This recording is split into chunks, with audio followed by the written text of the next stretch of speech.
I got a new Samsung Galaxy Watch over the holidays that came with a free 6-month subscription to iFit. And I thought, cool, because I love fitness and I love free things. So perfect, right? I clicked on the link to claim my free 6 months, went to the website, and that's where everything went wrong. In fact, it went so badly that I decided I didn't even want the free 6 months and I moved on. Then this got me thinking, can a bad website hurt a brand? Can it lose customers? Can it lose trust? It also got me thinking about our responsibilities and value as web designers and why now in 2026, we still need to focus on professional standards. And real quick, this video is not an attack on iFit in any way. Their app, it looks great. It has thousands of positive reviews, and I'm sure they have helped many people inside of their fitness journeys, which is great. I am all for that. I think it is awesome. The purpose of this video is to show how when a website is not following professional standards,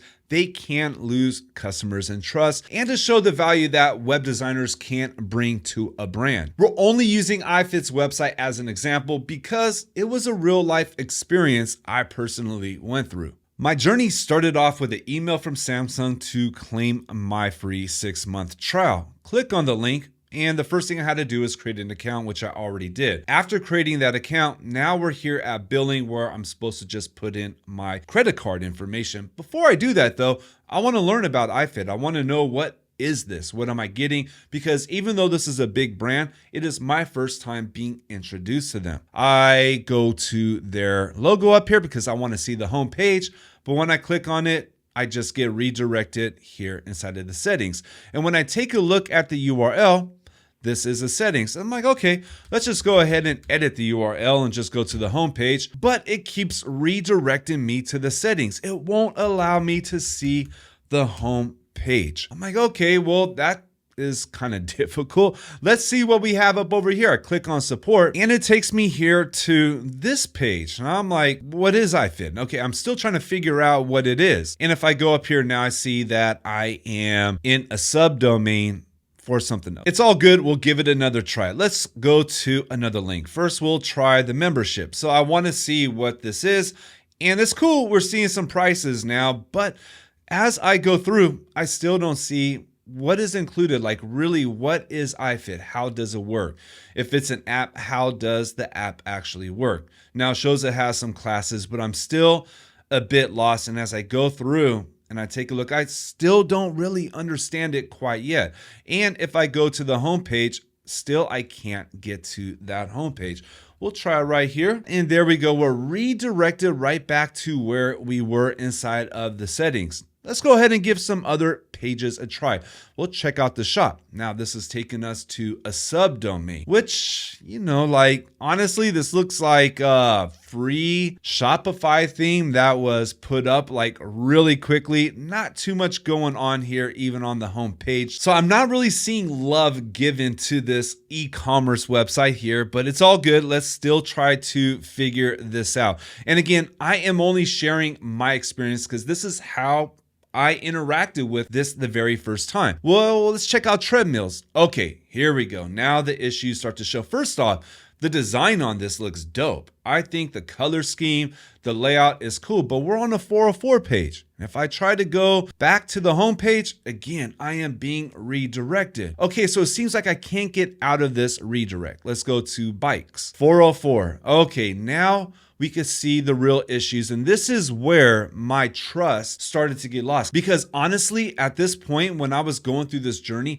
I didn't even know if this is still an active app. I had no idea, but I was starting to get the impression that it was not active. Maybe it was just a very old app. As we go through the rest of these, it's the same exact thing. We still get these 404s. And then I thought, okay, well, let's go down to the footer and we'll jump in here. Well, same thing. We're getting 404s inside of the footer. And these are the kind of errors where it is very simple to just do a test, to do a proper little walkthrough test, click on the links, identify any of these issues, or even monitor 404 errors. But it just looks like something very simple and basic was not done. And then it was actually in the process of making this video and going into it a little bit more deeply that I found how to get to the homepage. So the only way I was able to get to the homepage was when I logged out. When I logged out, I was able to go to this homepage. And if I were to have seen this homepage from the very beginning, I would have been like, oh yeah, this is a solid brand. And even when I went over to the app, it was really good. The whole design, the branding, all that stuff was top notch. And we could even see up here, 6.4 million users, 58,000 reviews. Like, I had no idea that this brand, iFit, was this big and this popular and helping out so many people. And again, by no means this is an attack on iFit, because this website is clean. It's designed very well. They obviously have a very big brand. They're helping out millions of people, which is completely awesome. But there's more that goes into professional web design than just making something look good. And that's the whole purpose of this video, to bring awareness to this and to show the value that we can deliver and the responsibilities that we should be delivering. Because if a professional web designer were to have been in that whole process, it could have gone completely different. It could have landed me as a customer. And I gotta wonder how many customers or potential customers went through the same journey I went through and were lost because of it. I know with AI building websites now, a lot of web designers are worried. Anyone could prompt and generate a website. But straight up, this does not worry me at all, because I know there's so much more that goes into delivering professional level web design services that AI just can't replicate. As we can see on iFit's website, it's got a wonderful design when you look in the right places. But when we dig in, that's where we find the issues, and those issues could lose sales and they could lose trust.